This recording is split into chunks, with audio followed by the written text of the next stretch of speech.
नवी मुंबई पोलिसांकडून गाड्या अडवल्या जात आहेत आणि ट्रेनच्या दिशेने जा असं आवाहन करण्यात आलेलं आहे. काय नेमके आव्हान आहे, काय पर्याय व्यवस्था करण्यात आलेली आहे?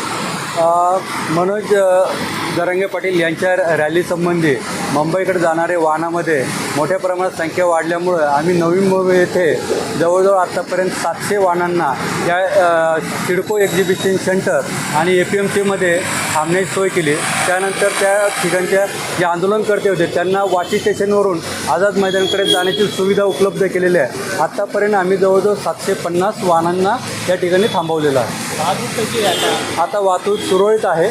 या ठिकाणी अजूनही मोठ्या प्रमाणात आपण वाहनांची लावण्याची सोय केलेली आहे. तर काही लोक जे आहेत परत गावी जाताना दिसून येत आहेत, काय त्या संदर्भात आहे? काही लोकांचं जाण्याचं प्रमाण दिसतं आहे. त्यामध्ये बरेचसे टेम्पो कार याची संख्या आहे. आत्तापर्यंत जवळजवळ आमच्या माहितीप्रमाणे 200 ते 250 गाड्या परत जाताना आम्हाला दिसलेल्या आहे.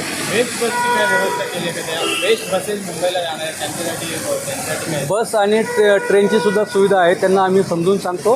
ट्रेन एक्झिबिशन सेंटरपासून वाशी स्टेशन जवळ असल्यामुळं बरेचसे लोक त्याचाच जास्त उपयोग करताना दिसतात. थँक्यू.